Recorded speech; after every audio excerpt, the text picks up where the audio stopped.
Hey, what's up, everyone? It's Enrique, aka the Aries Gamer. Welcome to the Basement Radio Arcade Podcast, the podcast of choice for gaming enthusiasts worldwide.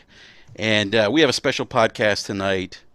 We have a very, very special guest, someone who we're a big fan of, and super duper excited to have him on. We have with us tonight Ryan McCaffrey, executive editor from IGN. Ryan, thank you again, man, for joining us tonight. Happy to be here, guys. Yeah, not that special. Come on, you're building me up too much. The appearance can only go downhill from here. No, we definitely we really appreciate you taking time out of your crazy schedule to come on and shoot the shit with us and talk video games. And thank you again, man. And real quickly, want to go ahead and introduce my panel, the usual suspects. We have Al, Alcoholicost. Al, how are you doing this evening, man? Fantastic. Awesome, man. Al, we missed you last week, by the way, buddy. Yeah, man, I appreciate the love. I didn't miss you at all. Oh, damn. Come on. Yeah. Ice cold. Yeah. Cold as ice, man. That's cold-blooded. That's all right. Yeah. We have B Money 101 from the Inner Circle podcast. B Money, how are you this evening, man? I'm doing great, man. Glad to be here. Absolutely, man. We have broadcasting on his yacht from Biscayne Bay in South Florida, Mr. Eric Jackson. He's got a bottle of Cristal next to him, too, by the way. Biscayne Bay. Yeah, you guys just walked in. Dwayne Wade decided Like to stay. You're like a real life baller. Wayne Wade just walked in. Yeah, man. Like we always say in Florida, you get issued an Aston Martin, a yacht, and 16 keys of cocaine to do with. Oh, my God. Everybody who lives in Florida is a baller, man. Yeah, I've seen pretty much. TV. I know how it works. Yeah. Eric actually was doing lunch with Rick Ross earlier, so Pretty much, it's like a daily occurrence. yeah. Without further ado, we have our house resident, Christopher Walken, a.k.a. John, a.k.a. Mr. Negative. No What's up, London, man? no London gentlemen. Oh, yeah, London Gentleman. I forgot no the London London Gentleman. I always forget Great it, too. irony, of course, always being that I'm not from England. Yes, but that's the irony of it. but I'm really happy that everybody's joined us in chat. It's going to be an interesting night. Everybody, Was that the love child of Marv Albert and Christopher Walken right there? Yes. Yes, right. It does sound like the love child of Christopher Walken and Marv Albert. So basically, what you're saying is that I sound like Marv Albert and Christopher Walken, like if they were making out. Well, that's like a horrible kind of image. where you're going with that, or?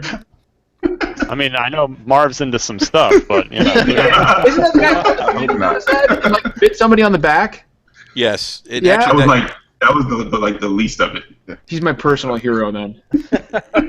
yeah, he bit somebody in a hotel room, and He actually, did. John, Oh this my actually God. happened. This happened outside of Washington D.C. in our home turf when this went down. It happened in Arlington, Virginia.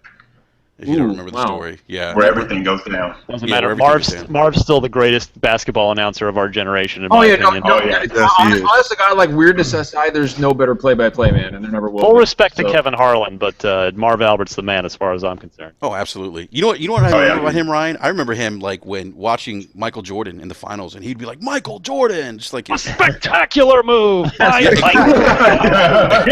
Spectacular move. when he did when Jordan did the reverse switch the hands in midair on the layup against the Lakers in like yes. '91. Yeah. that was Yeah. amazing. Marv Albert was like he was so hyped when he saw Michael Jordan do that. I'll never forget that. But you're right. In my mind, he's still the best. And now did he ever broadcast with Bill Walton? Because Bill Walton was interesting Bill Walton and Snapper Jones used to get into it on NBC, I guess, was doing the broadcast back then. But anyhow, Welcome What is to the this? Brap Basketball Podcast. Yeah, exactly. I'm not gonna lie. I just- I'm not gonna lie. After you said Michael Jordan, I was like, okay, I know who that is. Yeah. I started naming names, got quiet, crickets. Yeah, we digressed a little bit. So Ryan, for those listeners who aren't familiar with you and your background, you're at IGN right now, but prior to IGN, just kind of talk to us about how you got your start in gaming journalism. Yeah, for me it was a combination of luck and just perseverance. Honestly, I've been gaming since I was a little kid. When Nintendo, the original NES came around, and then I got one. I used my first communion money from being raised Catholic. Bought one. I want to say I was like 8 or 9, whatever year you make your first communion, and then hooked from there. All my friends played games. That was always our thing. We played games together, and on up through 16-bit era, and then Doom was kind of the catalyst that converted me over to PC gaming, and that's at that point getting up into middle school and then towards high school, and I was always good at writing. Like that was always my writing, English were kind of the liberal arts were my best subjects in school, and so by the time I got to high school and then into college, I really kind of thought I was reading like PC Gamer, EGM back then. And I thought, man, I would love to try and do this for a living, and when you have no idea at that age how realistic or not it is. It just sounds like a good idea, so you need to go for it. And so I went to Arizona State and their journalism program. It's regarded very much as a party school, but their journalism program is actually really good. And got my journalism degree there, and with the direct intention of when I get out of here, I am going to try and do this for a living. And so when I graduated, I sent my resume and a cover letter out to every single game magazine and website I could think of. I got a few little nibbles here and there, but then it was official Xbox magazine that actually wrote back after a couple months and said, yeah, we've got an opening. Why don't you send some samples, some writing samples? And once the fish was on the line a little bit there, I just started. I went to the store and started buying OXM because I wasn't subscribing to it at that point. I didn't even own an Xbox at that point, truth be told. I was PC gaming. I had a exposed. Oh, I've told this story before. But I managed to get an interview out of them, and so they said, all right, we're gonna fly you out to the San Francisco area and we'll give you an interview. And so I said to myself, I hung up the phone and went, okay, well, I guess I better buy an Xbox now. So I went to the store, bought an original Xbox with a copy of Halo, which of course I'd heard about, and started getting to know the system a little bit, and had a good interview and ended up getting the job after they left me hanging for a while, I got to say. It was a really tough wait before finally calling me and offering me the job. But yeah, I came out to the San Francisco area. I didn't have any family out here, any friends, didn't know anybody, but I knew this was what I wanted to do. So I got out and was just, again, lucky to get the opportunity. And then once I got the opportunity, I was not going to let it go. And I'm lucky to still be here almost 14 years later doing this. That's awesome. Yeah, that's gotta be an awesome experience too, to be part of something that was new at the time. I mean, the Xbox had just launched. It was Microsoft's first foray into console gaming. I mean, what was that like, being kind of like the new kids on the block? We didn't really think about it that way. The PS2 was huge. It was dominant, and there was never the Xbox. I think there's a lot of fanboy war stuff now, but back then, there was never any thought given, at least by us and by sort of the community, that there was never any thought given to the original Xbox catching up to the PS2. Like that was never a thing. But we just we loved the Xbox for what it was. The numbers didn't really matter. This was a console that had some really great original and exclusive games. Everything from, of course, Halo to later on, Fable a little later in the cycle. Like stuff like Steel Battalion. I mean, there was Otogi, absolutely. There was a long, Dead or Alive, Extreme Beach Volleyball. Like there was all kinds of great stuff for the original Xbox, and it was just a wonderful console that was almost this like weird free spirit in this otherwise completely corporate, quintessentially corporate company in Microsoft. Mm-hmm. They made this weird little, almost like, the original Xbox now, we've told the story, like Seamus Blackley, it was such a small team operating out of their own little building at the end of campus, and nobody bothered them. And it's like, if you look back at the console, it kind of reflects that. Like, it kind of feels like a machine that wasn't really, nobody else at Microsoft had to get their 2 cents in. They just made their box, and they got some developers on board, and it turned into this cool thing. Well, Ryan, as far as the beginning of Xbox goes, let me give you, for all you guys, a little pop quiz. Who can tell me where the name Xbox actually comes from? DirectX, of course. Very good. Very good. Awesome. That's awesome. That wasn't a hard question, John. I didn't know that until like 2 minutes ago, man. It's like, Fun fact for you guys. I'm a pony. You guys know that. Fun fact for you guys. When I was coming over to IGN, and in one of my interviews here, before I got the job at IGN, it was a big team interview. Everybody on the editorial team in the room, and they actually quizzed me on Xbox things. Oh my goodness. And just wow. and I guess maybe other candidates for the job hadn't done well. I don't know, but I got the questions right, no problem. But I think that helped my case. So it's always good to know your subject material when you're applying for a job. This is true. This is very true. This is very true. So, one of the things that I liked, and we talked about this before we went on live. I really liked. So I went out and bought an Xbox like shortly after launch, and immediately got OXM, subscribed to it, and I loved the demo disc. Absolutely. That you guys used to give out to gamers. And actually, I was telling you this earlier. I found my disc for Crazy Taxi, which is crazy. But some of my memorable experiences with the demo disc, where I believe there's Battlefield. There's like a Battlefield demo. Modern Combat. Was it Modern Combat? Battlefield 2, yeah. Yeah. So good. Yeah, it was. And I remember playing that on Xbox Live and just being blown away. But it's interesting. You mentioned like it was kind of like Xbox at the time wasn't like really attached to this big, to Microsoft per se. These guys were kind of doing their own thing. And by the way, you had a great interview with on IGN Unfiltered with Ed Freeze. Thank you. Yeah, that was a fun one. Yeah, that was great. And anyone who hasn't checked out that interview, definitely check it out. Ed Freeze had some really great, provided some really great insight into. That's old school right there, Ed Freeze, man. He's an OG.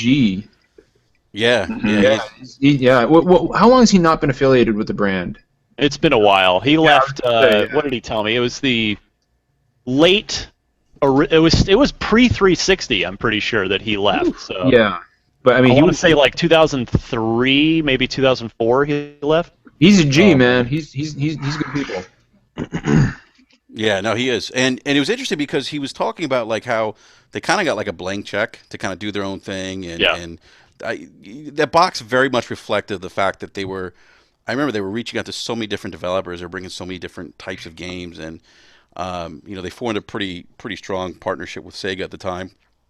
But yeah, I thought that was kind of cool when he talked about that, and then Halo and how Halo took off, and then that seemed to kind of like draw attention from the folks at Microsoft, at corporate. So it's really cool to see how the consoles kind of evolved, the last couple generations to where it is now. So Ryan, so you get to IGN, and you've been here ever since, and you've been covering Xbox the entire time, and you have Podcasts Unlocked. You bet. You have Unfiltered, Mm-hmm. but you also do you're also a Tesla fan.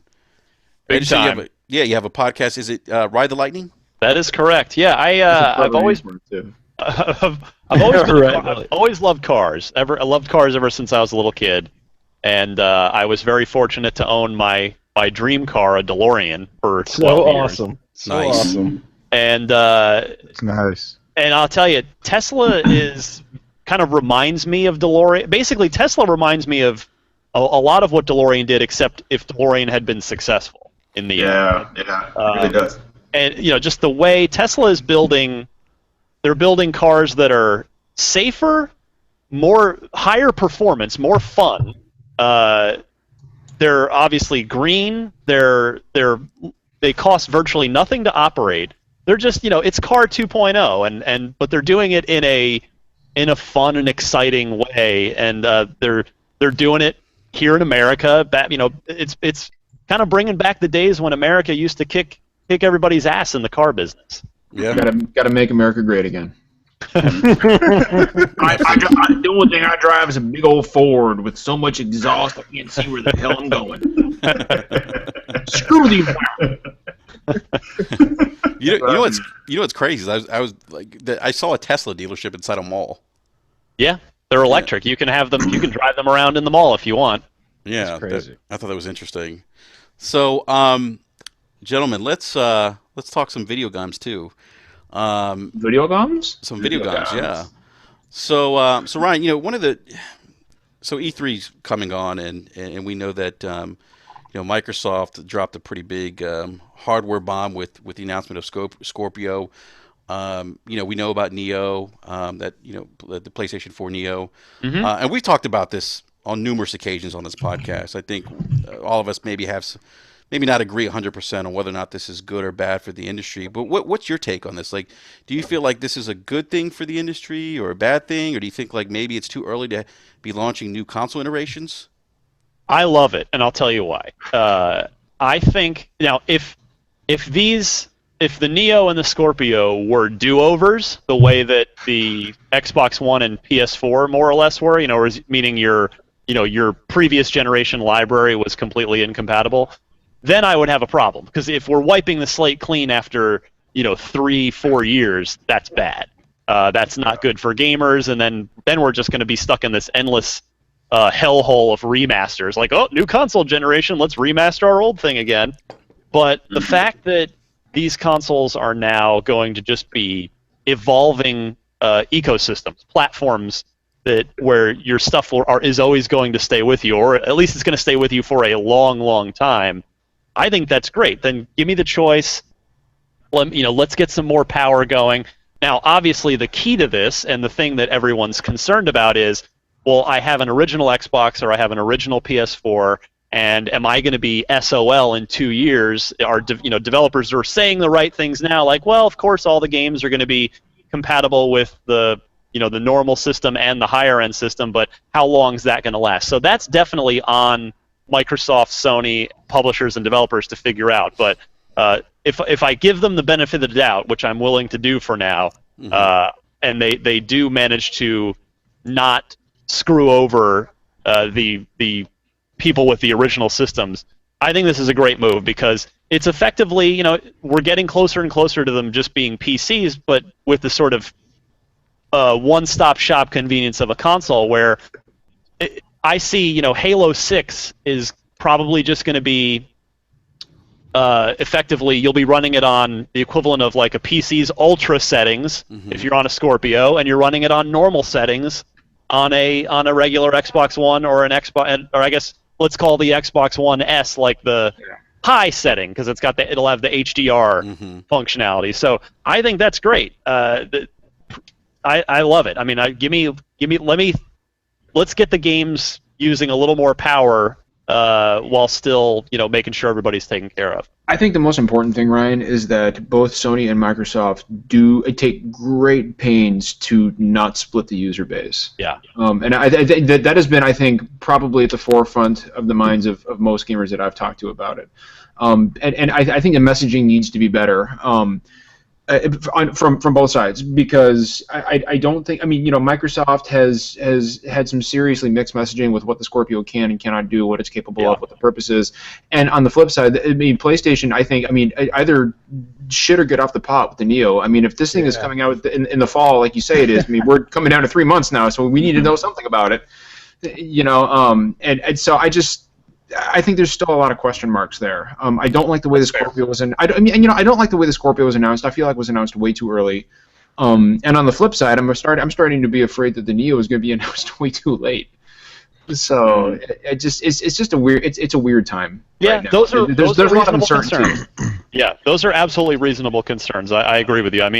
I agree with many people in that it feels like they sent the Xbox One S more or less out to die by announcing the Scorpio at the same exact time. I said that from the beginning.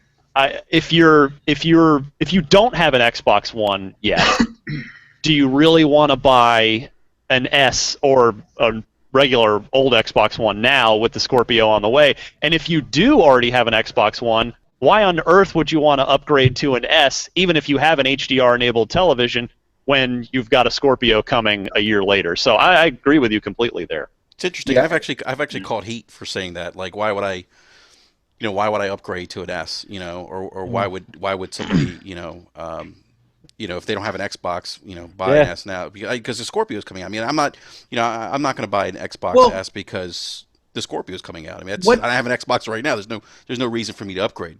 Well, I mean, what people need to understand about both the Neo and the Scorpio, and you guys tell me what you think. But I mean, these are both enthusiast machines. No matter how much more powerful the Scorpio is than the Neo, they're both enthusiast machines. Neither the Neo nor the Scorpio, I can't talk tonight, will be marketed to the. And I've said this before on Superform Gamescast, which goes live every Thursday at 9 p.m. Eastern Standard Time. There we go. There's the plug. I was waiting for that, John. I gotta do whatever. But I mean, seriously, I mean, it's there is a the vast majority of gamers are casual gamers, and the casual audience, which is the mass market, not the guys in this podcast, not the guys in chat, they care about affordability and value as opposed to price. If nobody cared about price, we'd all be playing on $3,000 PC rigs, but we're not. Al does. And Al does, but Al was like, Al. I'm not going to get into that. Al, you're gonna have to share. You got to share your PC specs with Ryan. Just after we wrap up, like it's his PC is insane. It's not that. I mean, now you have Skynet in your living room, dude. But like, yeah, I mean, but you know what? To go off what John was saying. And what Ryan was saying. Well, let me finish. There's one more point I want to make, Al, and it's the fact that throughout history, I'm concerned about Scorpio's pricing because if you look at what's in the box, it is going to be. I mean, to come in at $499, Microsoft is going to have to eat something. They're going to have to eat the cost of something. So you don't know that necessarily, though. I don't know necessarily, but I'm afraid this machine's going to come in at $599. And historically, I mean, look at the 3DO, look at the fucking PS3 at $599. Consoles don't sell, not even to the enthusiast crowd. I would bet you an In-N-Out lunch that it is not a penny over $4.99. I hope not. I really, because I want one. I want one. I want a Scorpio, but I don't want to pay $5.99 for it. Yeah, I actually think $4.99 is even that's borderline not good. I think they need. Microsoft is in a position where if they're serious about trying to get some of the market share back and use this half a reset as an opportunity to sell some more consoles and grab a little more market share. I think Microsoft needs to flex that Microsoft muscle and eat some money and sell it for $3.99. Just dip into the war chest. Yeah, $3.99. I mean, that would be amazing. I mean, and I'll tell you what, at $3.99, that thing would sell. That thing would fly off the shelf. It would $3.99. That thing's gonna crush. Yeah. So we'll see. It's gonna crush. Because my question is, are they going to keep the OG Xbox One around with the S being on the market? Because my thinking is the OG Xbox could clean up, especially if they drop it down to a price point of like $250. So that's exactly what's going to happen with the Neo too. The Neo and the PS4. Mm-hmm. I do not. I think the OG Xbox One is going to not be manufactured anymore, and they'll just sell whatever's on shelves and go away. And here's why I think that: the S represents a physical and figurative fresh start because, like it or not, I mean, I don't think it's a fanboyish thing to say that the Xbox One, that big black VCR box, which is the quietest console I've ever seen in my life. Yes, it is. It has a negative connotation associated to it that goes back to 2013. I think that's why I believe the Xbox One S is white very much on purpose because it not only is the opposite color of the tainted image Xbox One, but it also is the same color as the Xbox 360, which is a machine that everyone has very happy memories of. I had an Xbox 360. It's Xbox. The 360 is one of the greatest consoles of all time. Absolutely. Yeah, and the proof of that is in how everybody goes apeshit over the backwards compatibility. Yeah. Well, that's like a boon to that library, Bouncing off of what you said, Ryan, let me throw this out to you guys. Do you think that because Ryan made a great point? I mean, the Xbox One brand is tainted, and I mean, the launch of in 2013, it set the brand back, I would say, a few years. Absolutely. So, will the Scorpio? And I don't think it's going to be called the Xbox Scorpio. No, of course not. But do you think it's going to drop? Because granted, it's one it's one platform basically, very similar to the Neo. You're going to be able to play on everything. Nobody's going to get left behind. Do they drop the Xbox One name? Yes. I said this live on our E3 show right after the press conference with hundreds of thousands of people watching. I believe the Xbox One, whether it's probably the Scorpio, if not long after that, with whatever the next successive box is, I think they are just going to call it the Xbox. I think that'd be great. That is going to be the platform. It's just the Xbox. No more Xbox One. No 360. No Xbox 4. No Xbox 5000. Just I think they're going to go back to Xbox. And that would tie into the whole Beyond Generations thing. Yes. Yeah. Absolutely. That'd be smart. I think so too.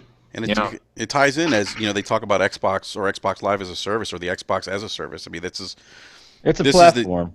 Platform. This is this shift, in the direction they're heading in. So that's why I never understood why people had so much of a problem about with Xbox One exclusives coming out on PC. I don't understand the issue with that. I mean, I thought it was a genius move for them to transition Xbox into a service that stretches across multiple devices as opposed to just a solitary console sitting in your living room. You know what, John? That actually spoke like leagues to me when I was actually watching the show, and that ties into what I was going to say earlier. Was I was interested in the Xbox S, like the little one, the white one, because I need a new Xbox, Ryan, and I was excited about the new one coming out. I had an insider tell me about all this stuff, and I even sent it to Enrique and John, and I was like, "Oh man, look at this! This is coming out," and Eric, and I was like, "Oh, it's coming out! I can't wait." I don't know what you're talking about.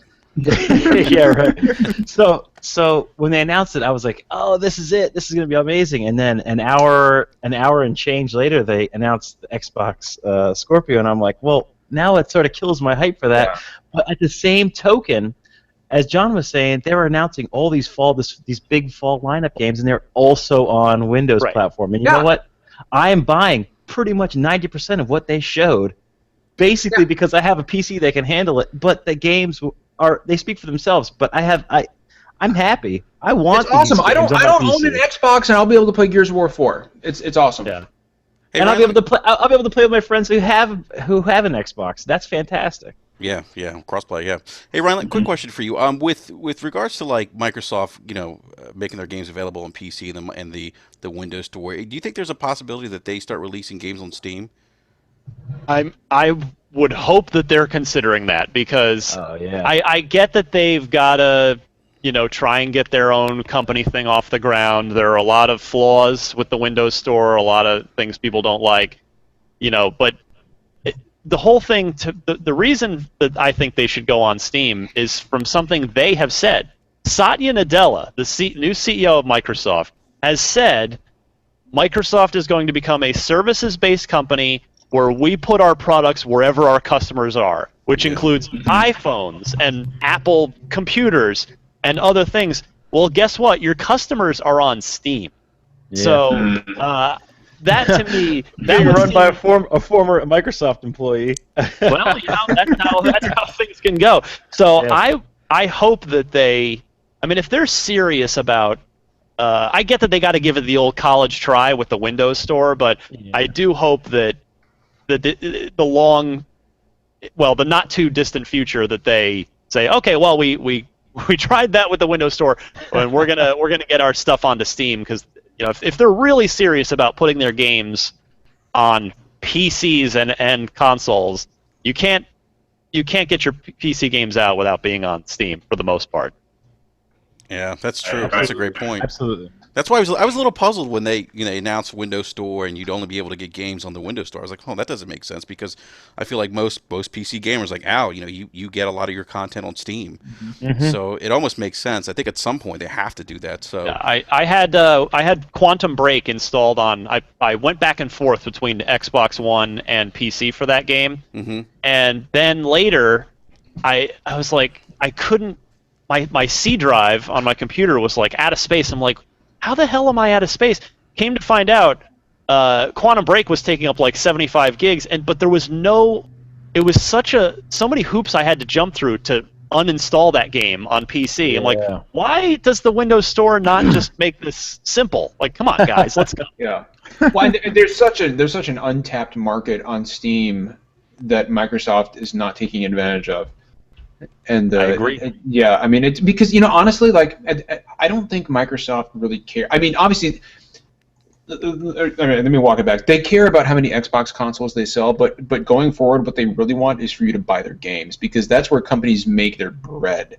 Is on software sales, not hardware sales. So, I mean, if they were to release these games on Steam, I mean, Microsoft is going to be rolling in the fucking cash. Yeah, I agree. I mean, for me, I mean, for me, it's a no-brainer. I'm actually very surprised they haven't done it yet. But yeah, but I don't know. I'm not in charge of Xbox, so maybe you should. be. If I was, it'd be every Friday be no pants day.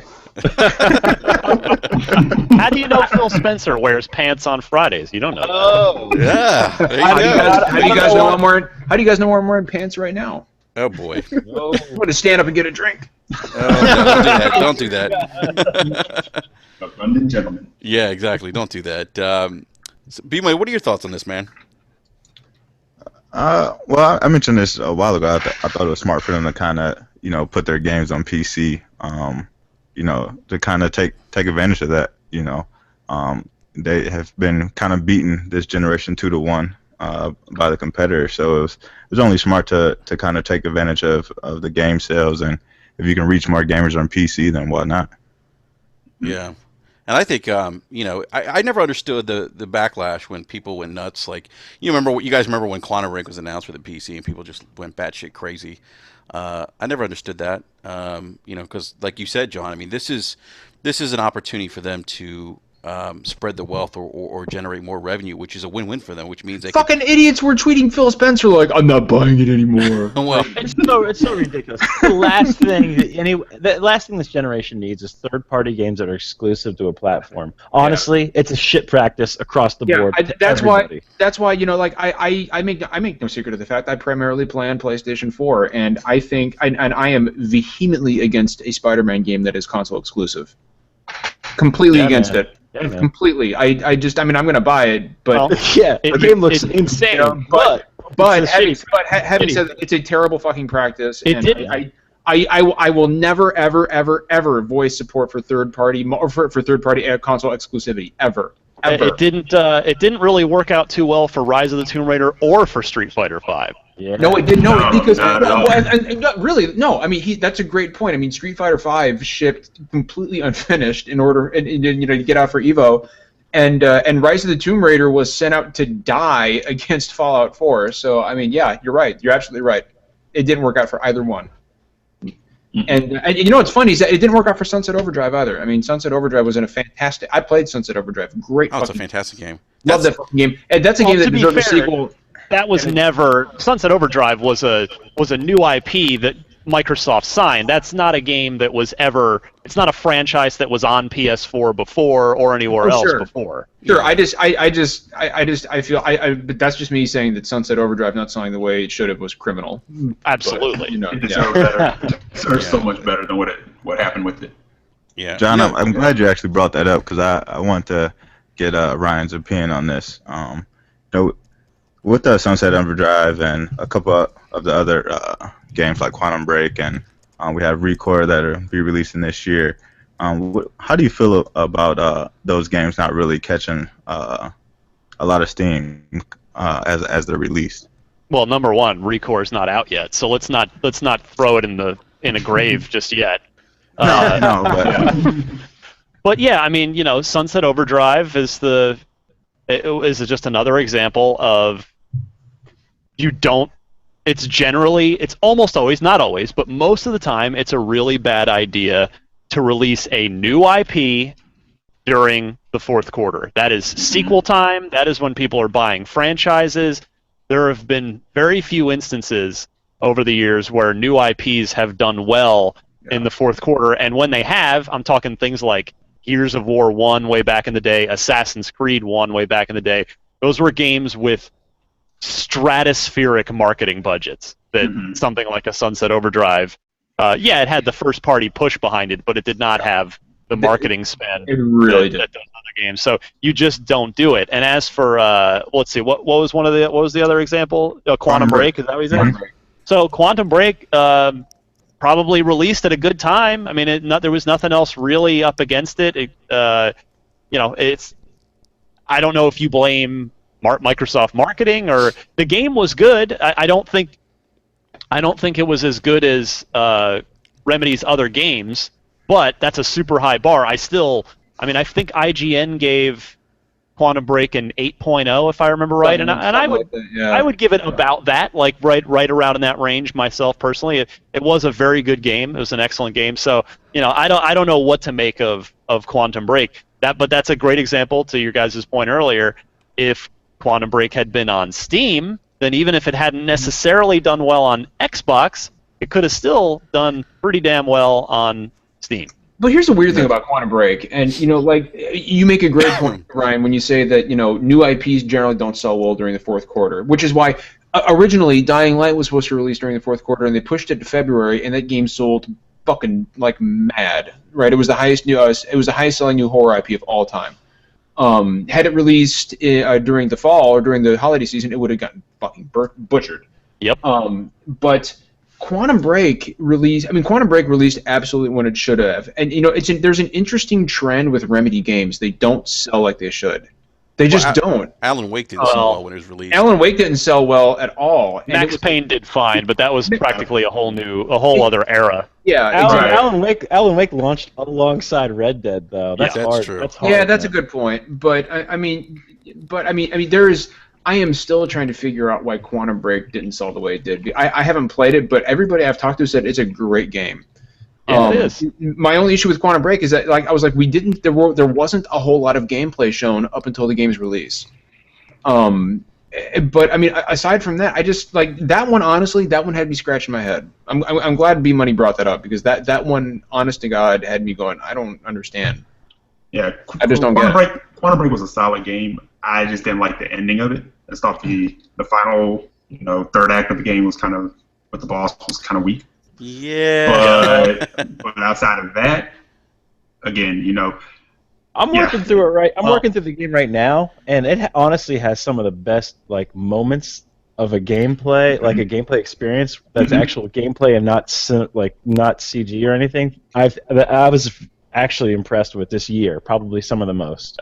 Here's my thing with Quantum Break. Sometimes you just can't even explain it. You've got a good game, you put it out at the right time, and it just doesn't pick up steam. I mean, pardon the phrasing there, but sometimes it just doesn't pan out. But what I said on my show on Unlocked about Quantum Break is that I appreciate that game, even though I hate the last boss fight was appalling. It was just a complete failing in game design, in my opinion, from a bunch of game designers who are better than that. But I appreciate Quantum Break so much because it legitimately tried and for the most part very much succeeded in actually doing video game narrative in a new and different way. We as hardcore gamers have been crying out for better narrative and better storytelling in games for years and years, and here's a game that actually did it with this interesting combination of the motion capture stuff and the live action stuff, and that was a really compelling story, and I was very compelled by the way they told the story in that game. So even if the game didn't do well, or I will always appreciate Quantum Break. Yeah. No, absolutely. You think it'll have that the Alan Wake effect, because Alan Wake took some years to catch some to catch fans and on Steam. It went on Steam. And over time, it went into some. They had some humble bundles over the years, and that game had some legs over time. So hopefully, Quantum Break will do the same. That is really what I want is an Alan Wake sequel, and I know I'll probably never. We all want that. Well, Remedy's moving in a different direction now, so I wouldn't hold my breath for that. Isn't their next game multi-platform? Yes. Yes. That's what I've heard. Yeah. They have two projects. They're splitting into two projects now. Yeah, you're not going to see that. That'll be like Death Stranding. You're not going to play that till 2020. You know what, John? You also Kojima's next game. You won't play that game on the Windows platform either. No. it'll be on Steam, guaranteed. Yeah. I think you're probably right. Yeah. I think so. Right, Ryan. Back to Scorpio and Neo. We've people. There's been some conversation out there that one of the reasons why Sony is releasing the Neo is to provide a I guess maybe a better VR experience. Yeah. And VR is kind of like the hot thing right now. I feel like Yep. with regards to gaming. I've actually had the pleasure of finally trying virtual reality. I had the opportunity to demo PlayStation VR at my local Best Buy. John, I think you did too. What was it? What game? I actually got to demo Eve Valkyrie, which I thought was really cool. That's Yep. what that's what I Good played. game. I played that, and I also played that fucking shark game. Yeah, the shark demo. Yeah, I played that Yeah. too. I was like, ah! Like, yeah, it was pretty raw, man. I demoed Eve Valkyrie. I will say this, like I did note, and I've said this on Super Perform Gamescast, which goes live every Thursday at jeez. Eastern Standard Time. But I did notice like it's really cool. It's really cool for anybody who hasn't tried VR. Like it's more immersive than you think it is. Having said that, is it a $3.99 purchase on day one for me? No. It's not even a year one purchase for me, just because I can't see sitting there for 4 hours. I game for long periods of time every day, and I can't see sitting there with this thing in my head waving the glowy dildos around. I just, I'm not a fan of that. But having said that, I think it's going to be a really cool conversation piece, and people are going to want to come over to your house and try this thing. They're going to see it sitting there, and you're going to tell them, oh, this is really cool. You should try this. There is a little bit of that screen door effect when you're looking into the whatever, and it's not really a screen, but you know how you get real close to a screen door and you get the grid. Yeah, that's exactly what it is. Yeah. But overall, I think it's good. I really question the wisdom of launching it alongside the PS4 Neo, which is rumored.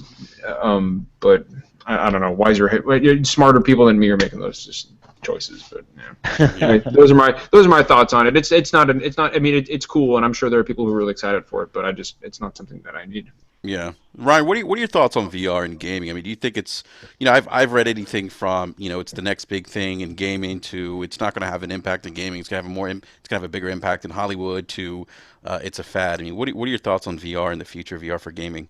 Well, as usual, the truth lies somewhere in between. Yep. Here's the thing: the tech is good. It is ready. It's there.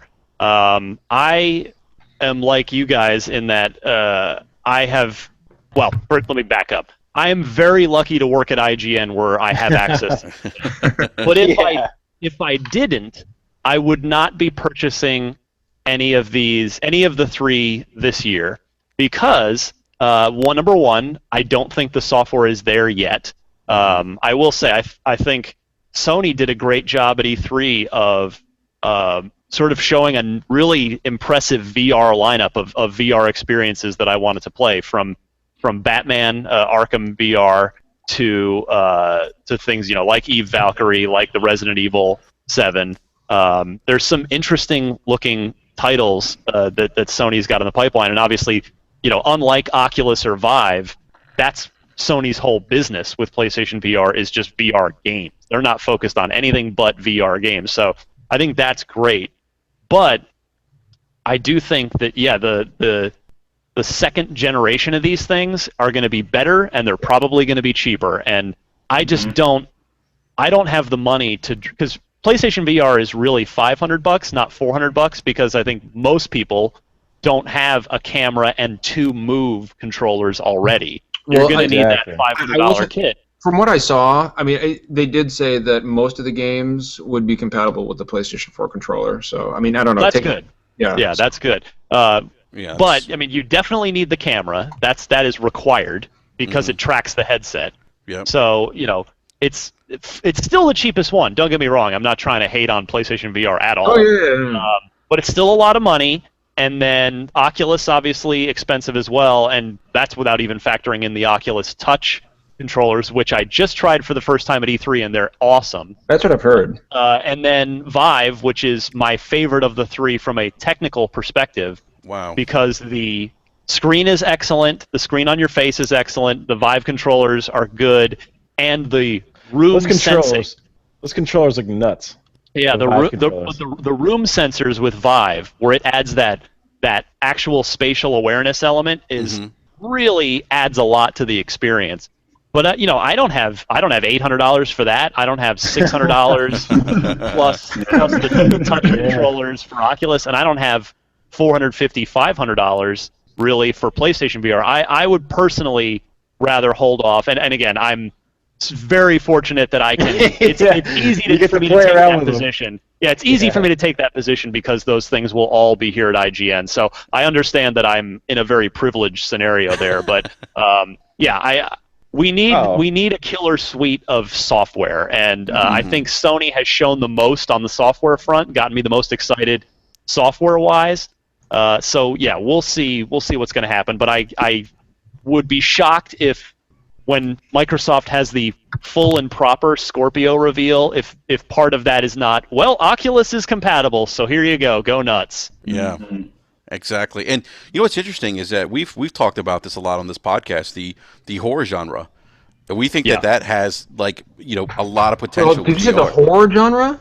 No, we're not talking about Geralt. We're talking about the horror. I legit thought you said the horror genre, and I was like, "Are we talking about VR porn again?" Or if you're originally from New Jersey like me, it's horror. Yeah, horror. Yeah, but we've said that we think games like Resident Evil and what are some of the other scary games I want to play, guys? Outlast in VR. Fuck that. No, thank you. No. You're gonna have people like keeling over like their coffee table. Like people having episodes, flipping your coffee table over and screaming. No, thank you. I can't do Outlast in horror in VR. No. You know what's worse? You know what's worse than horror though in VR? That would be VR spiders, which I experienced all too horrifyingly in this PlayStation VR game called Farpoint. Yeah, it's full of giant spiders, so FYI on that one. That's not something I would get down with. No.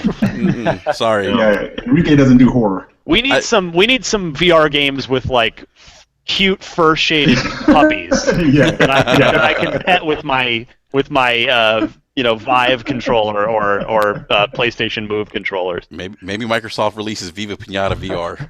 Actually, that's a brilliant idea, and you should be hired immediately. If anybody from Microsoft is listening, hire me.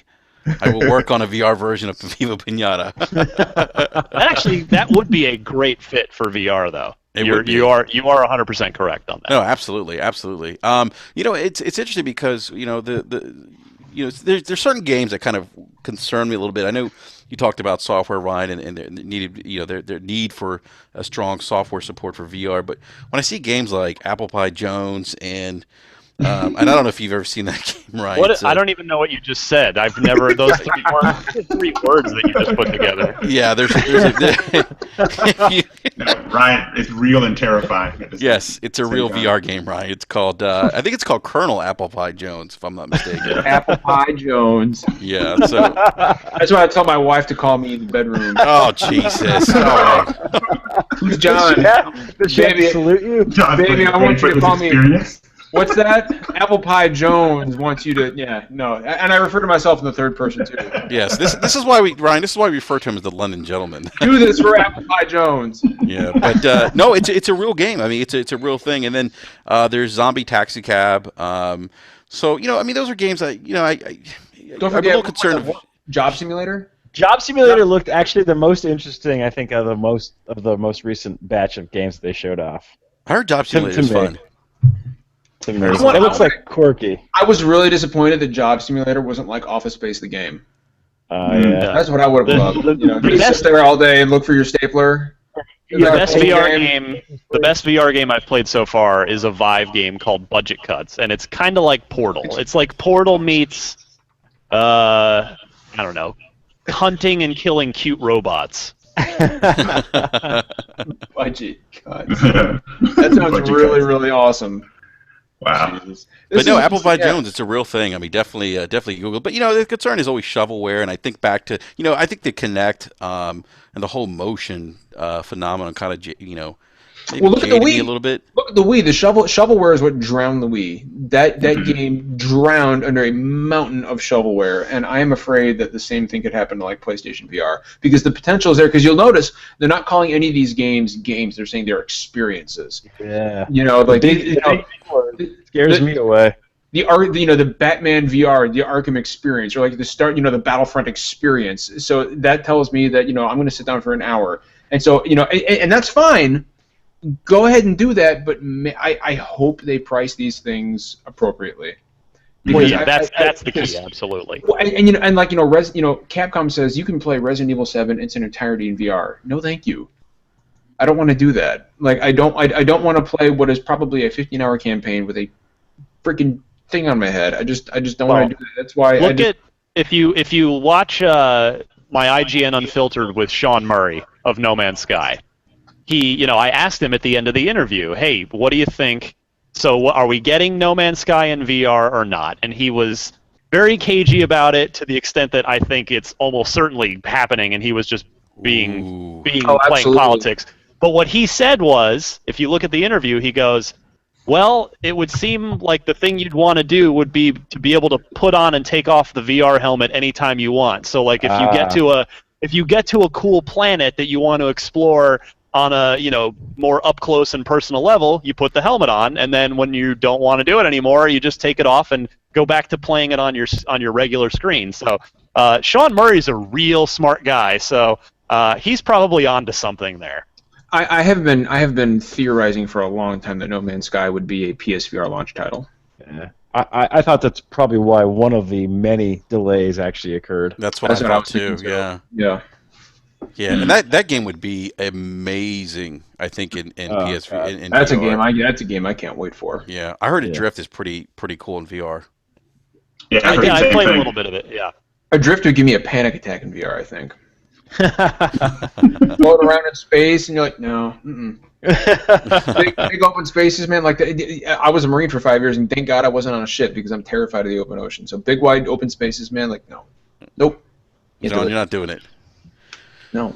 Yeah, so let's kind of transition here. So Nintendo's been in the news a lot, but it really in regards to their stock prices are through the roof. But a lot of that has to do with Pokemon Go. And Ryan, I know you mentioned to me that you haven't downloaded it yet or played it, but this thing is still going strong. Like I'm still amazed by the popularity of this game. So my brother-in-law came down. He's a little bit younger than me. He's in his mid-20s, and he's like, he walks in the house, and I'm hearing like his phone go off, and he like looks down, and he starts like walking around my house. He's playing Pokemon Go. Like literally, he's like walking around my house, like looking for the Pokemons. And I actually downloaded the game this weekend. I haven't played it a lot because every time I pick up my phone and try to play, my 7-year-old goes, "Where's the Pokemon?" And I point to where it is, and I see him like through my camera, and he's like making faces and stuff. He's in the way, but this thing is just. Let me ask you something, Ryan. Do you think this thing's going to have legs? Is this thing going to like continue to be this like phenomena, this big social phenomenon, or do you think eventually this thing's going to kind of die down a little bit? I think it's probably more likely that it's a Flappy Bird scenario where it's very much a big deal for a short amount of time. With the difference being Pokemon is a very established, very beloved franchise, so I don't think it's quite going to have the meteoric rise and fall that Flappy Bird did. But I will say that if I'm Nintendo, if I didn't already have a Pokemon Go like project in the works for NX, I would have. I'll bet they just fast tracked one. Because, definitely. While yes, Pokemon Go is a by definition mobile experience, if I were them, I would make some sort of like enhanced version that can do interesting things only on the NX, or somehow take your existing Pokemon Go experience and enhance it when you plug it in, when you tie it, when you log in to the NX, because that could be with how big that's been. If they bust that out, if they can come out with the NX and say, oh, and we've got Pokemon Go, we've got Super Pokemon Go as an NX launch title. That's going to, of course, they'll add Super to it. That's going to bring a lot more attention to their new console. So we'll see. Now all I want is Flappy Bird in VR. No, you don't. You don't want that. The thing that I find most interesting about Pokemon Go, because I haven't downloaded the game either, but I talked to a lot of people about the game. It's that they're making $2 million a day roughly from Pokemon Go. At the time that I looked at it, it had only been out for like 8 days. So they made like $16 million from Pokemon Go. Jeez. And that's you know, when you look at what they did with the Wii U and, you know, how quick they made money off Pokemon Go, I think it's something that they have to take a look at and see how they can continue to evolve it and use it for NX, like Ryan mentioned. Yeah, absolutely. You know, speaking of NX, Ryan, were you surprised that Nintendo didn't announce the NX at E3? I mean, we talked about this too on this podcast where we were almost positive. I think a lot of people were thought that that Nintendo would return to E3. I mean, what better place to announce a new game console? But were you surprised that they didn't show up at E3 with the NX? Yeah, I mean, the thing is, E3 is crumbling as we know it because all of these companies think that they're special little Apple type snowflakes and can have their own event. Every single developer's like, man, I'm Apple Pie Jones. Yeah, but Ryan, they tried that. Like, didn't they try that a couple years ago and it failed, right? E3. Didn't they do not do like an E3? Was it 2007? 2008. Yeah, it was. But yeah, it's maybe it was 2007. I don't remember now. You probably remember better than I do. But I mean, the thing is with Nintendo, yeah, it did surprise me because the whole point of E3 and the reason why I think E3 breaking up into a bunch of little events is a terrible idea, just like it was in 2007, 2008, is because E3 is the one time of year where everyone, all the mainstream media, USA Today, New York Times, CNN. Whoever it is, they all pay attention to the video game industry and they report on it. When E3, when they all just self-immolated E3 7-8 years ago, nobody paid attention, and that's why they went, I guess we should go back to making this into a big thing at the LA Convention Center.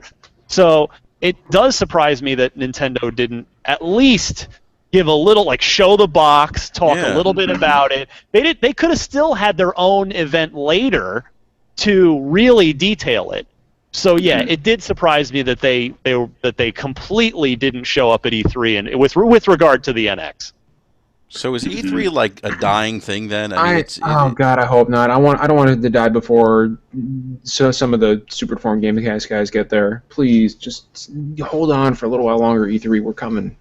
I think next year we'll answer that question. If it continues down the road that it started on this year, then yeah, we might not be looking at having a proper E3 for much longer. But it all depends on how the publishers perceived this year's E3 to go and to have gone, and we don't know that. That's all their internal, their metrics. They're like, what was our awareness? What was our YouTube hits? What was our this? What was our, the various metrics? So I think next year is the really telling year with regard to the future of the immediate future of E3. Wow. Yeah, and I always thought, Ryan, that with the Sony PlayStation experience, I always thought that was kind of like a beta test, if you will, for maybe Sony at some point even pulling out of E3 and just doing kind of felt like it, didn't thing. It? Yeah. Maybe. But I got the impression last year that PlayStation experience is going to be more of a much smaller deal than people are anticipating, because we live streamed PlayStation experience on SDGC, which goes live every Thursday at 9 p.m. Eastern Standard Time. And, oh my God! And that's 3. So how many plugs are you gonna do, man? 3 in one podcast. But we live streamed it, and dude, it was boring. Like it was just there wasn't much there. It wasn't exciting. There was a lot of talking. Their E3 was so much stronger. But I think PlayStation experience is cool. But honestly, with how little they had to show last year, I don't know how many years in a row you can sustain something like that. Well, maybe that's why Microsoft hasn't done one yet. I'm surprised they haven't. Yeah, I'm surprised too that they haven't done one. They're not going to be at Gamescom doing a press conference. I would have thought they would have done that for the Scorpio. Wait till next year and then do a big event like the Xbox experience. I don't know what you're going to call it. Fucking X marks a spot or something stupid like that. Well, they used to have X06, X07. They could resurrect that potentially. Yeah, they could do that. Yeah, something like that. But they could, do something. But take that opportunity to introduce the Scorpio and talk about the launch window and the pricing, and I feel like that would have been a great way to do it. I feel like Xbox could really gain a lot from some kind of like a public trade show, kind of like the PlayStation experience. I totally agree. Yeah, I think so.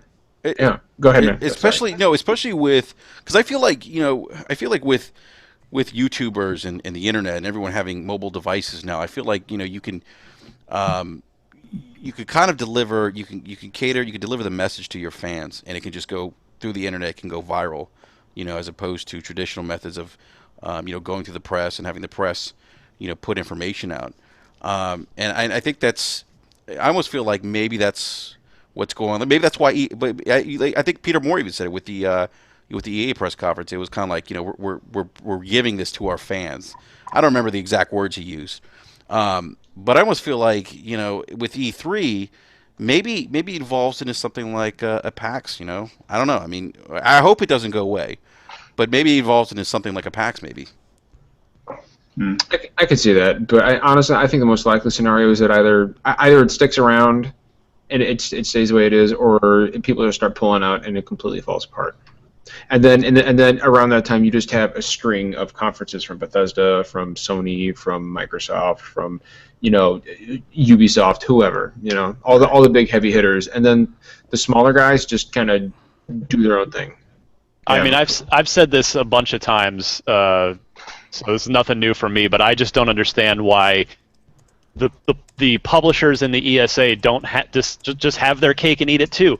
Have a couple of public days, tack them on to the end of E3. Yeah. You can charge admission, and you could have the media there. You could have the whole industry in one place, getting all that mainstream attention, and then you can bring in the public, and the publishers can recoup their costs by charging good admission prices. Mm-hmm. I mean, Gamescom does it. TGS does it. Yeah, I was gonna say that Gamescom does it. Yeah. From a stage show like level of it, it kind of seemed like people were kind of like, well, why did they have to go outside of E3 to do that? Because the majority of the people watching it are not going to go to the experience part of it, so they're watching the stage show and kind of going, that wasn't really that impressive. I didn't see the need to be away or separate. Yeah. So you would think that next year would be a pretty big year, though, because the NX will be out supposedly by that time, and then Microsoft will be talking about Scorpio. So that's two big hardware things that will kind of be the focus of next year's E3. And you would think that Nintendo would have to tote some of the bigger publishers on their stage to kind of show off whatever they're bringing to the NX. So Right. you would think that next year would be one of the bigger years before it kind of dies off again. Mm-hmm. I can see that. And I meant like specifically EA and Ubisoft. It didn't seem like anyone was all that impressed with their stage show. Oh. Either one of them. Yeah, I was at the Ubisoft show, and Ubisoft is probably one of my favorite publishers. I was not impressed at all. I felt like sitting in that arena was a little bit of a waste of my time. And then as far as the EA thing, EA just needs to branch out a little bit more, I think. We know that they are kind of the kings of sports games. And then, they have a few select games that, people would care about. But other than that, sports games are kind of their focus. And I think people are kind of tired of seeing that on the stage every year. Mm-hmm. Yeah. I heard the Bethesda after party was the place to be this year. Yes, it was. Yeah. So Ryan, before we wrap up, we do have a few questions from the live chat. And, Sure. So let's see here. I don't know if I'm pronouncing his name right. Vicky Singal. I don't know if I'm pronouncing it. He wants to know what your favorite game of this gen is so far.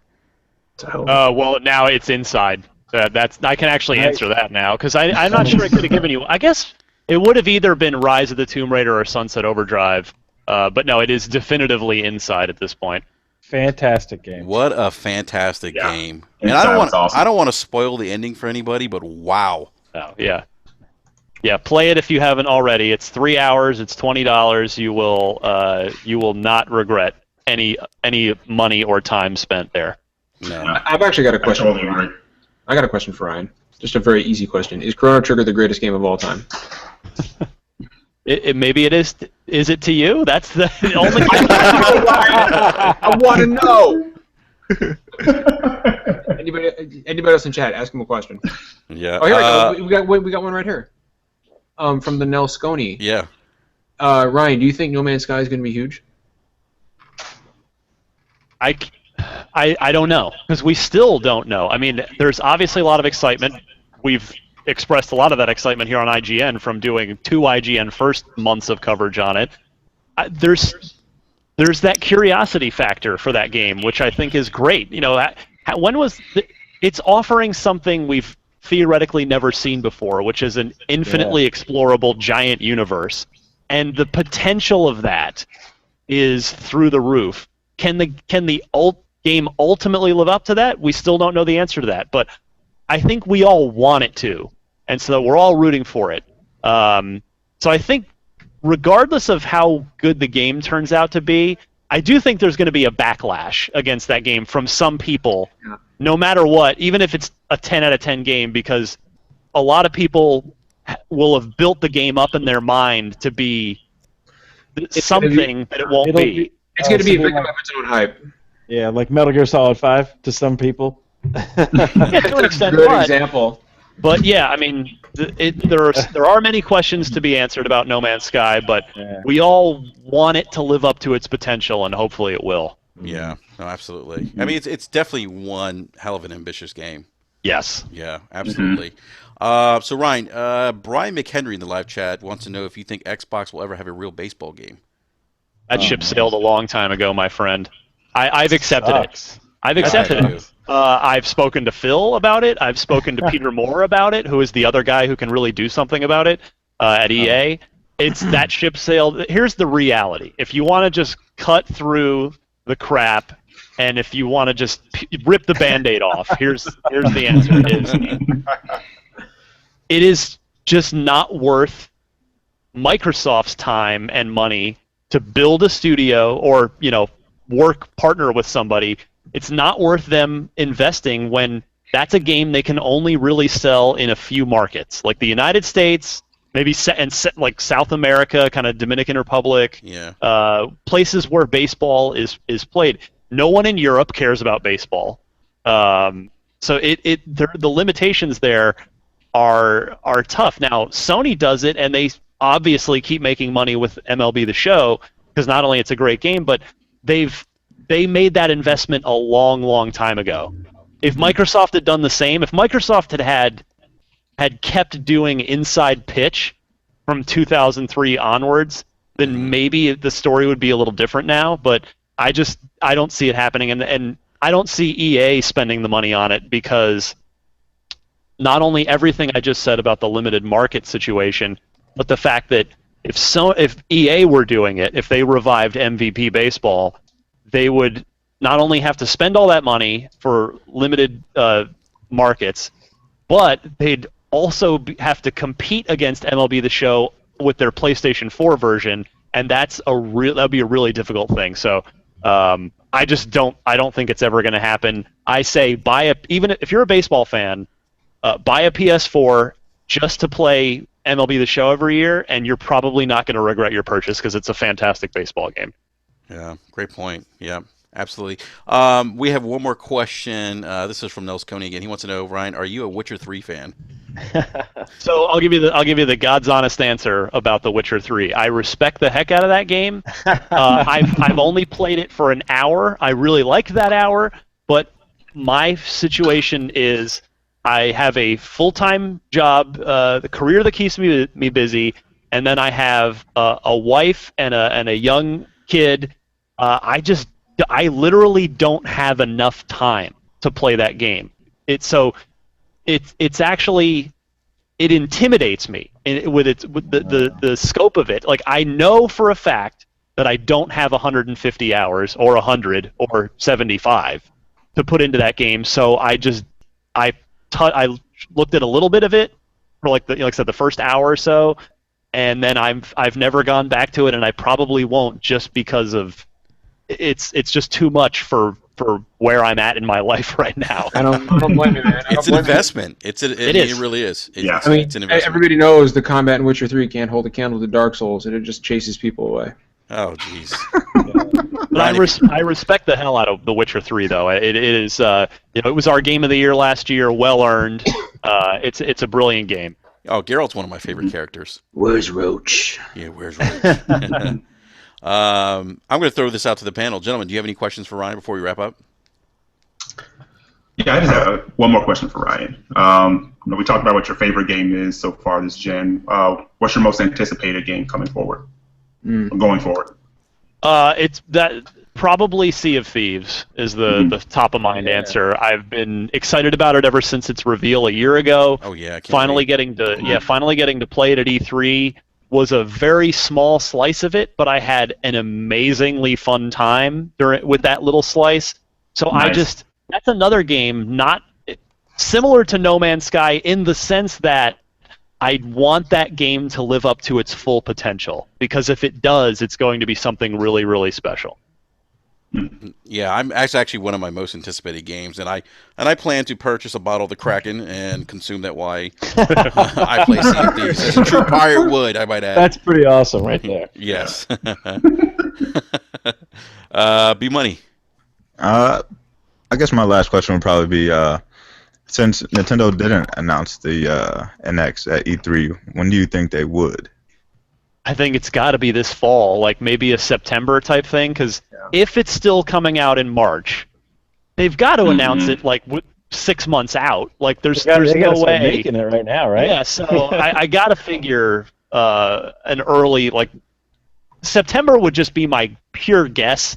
I don't know anything. I mean, Nintendo is a very tight-lipped ship, but that would be where, if I were going to have a betting pool, that would be where I would put my money. All right. Al. I have one question. We usually, when we start the show, Ryan, we ask everybody what they're playing. What are you playing right now? What games are you playing right now? Out of curiosity. I just fired up Dangerous Golf last night, so I'm just checking that out a little bit. All right. And then otherwise I'm just waiting for the No Man's Sky builds to show up so I can dive into that. Awesome. All right. Cool. Standing. So, Ron, I'm going to say the last question for me here to you. What's your favorite game console of all time? Ooh. It's a controversial question. Yeah, I mean, it's probably pretty close between, well, the cheating answer would be to say the PC, because I went exclusively PC gaming shortly after Doom came out in '93. Yeah. And I've had so many incredible experiences on the PC, from System Shock 2 to Thief to Diablo and Diablo 2 to all the LucasArts point-and-click adventure games. It's a very, very long list of PC games that are so near and dear to my heart. I would probably pick the PC, but since you specifically asked console, it would probably be a tight race between the NES and the 360. Good choices. Ooh. Very good Yeah. choices. Either way, very good choices.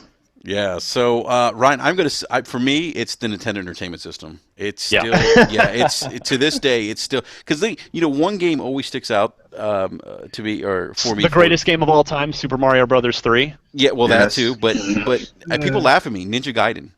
Ninja Gaiden was one of my favorite games, because what they did at the time to me was just like you never seen like narrative like that, like in the beginning where like Ryu is fighting this now I forget the opening cutscene where he's fighting another ninja, or no, his dad's fighting another ninja, and his dad apparently dies, and then you find out what actually really happens to his dad at the end. That's one of my most memorable gaming moments in any game, and that console just launched so many great franchises. Mario Brothers, Legend of Zelda, Metroid. No Super Nintendo love in here? Jeez. Well, plenty of Super Nintendo. Yeah, Super Nintendo was a great console. Oh, yeah. It's a tough call. Yeah. It is. It really is. I want to ask Ryan a quick question. Hey, Ryan, you were a PC guy? Yep.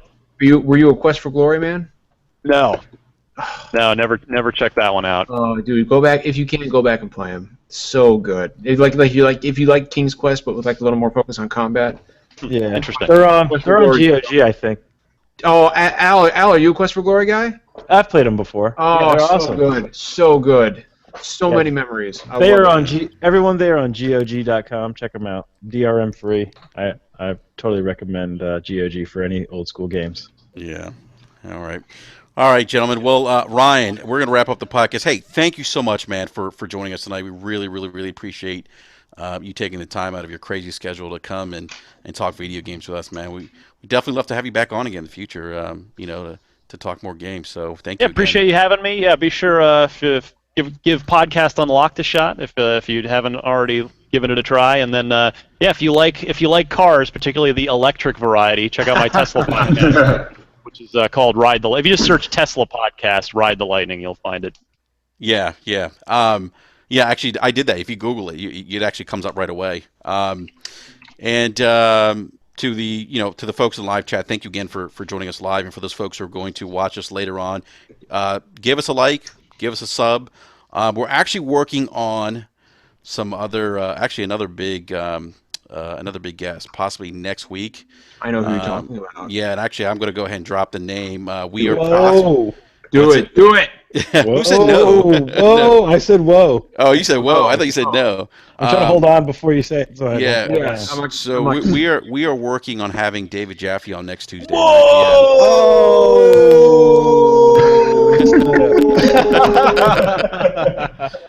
Crazy. Oh my god. I don't know why, but that was really funny. Yeah, your reaction was funny, John. I enjoyed it. Yeah. So. I thought you were going to say Marv Albert. Yeah, well, Marv Albert's going to be joining us in 2 weeks. He's on fire. Yeah, Ryan, maybe we'll invite you back for that with the Marv Albert podcast. That'd be fun. Yeah, but so we'll keep an eye out for that. But yeah, we're working on having David Jaffe on next Tuesday, and looking forward to having him on and talking about his new game, Draw to Death. So, John. Do you have any? You want to make any announcements for Super Deformed Gamescast, our sister podcast, I might add, which comes on at 9 p.m. every Thursday night?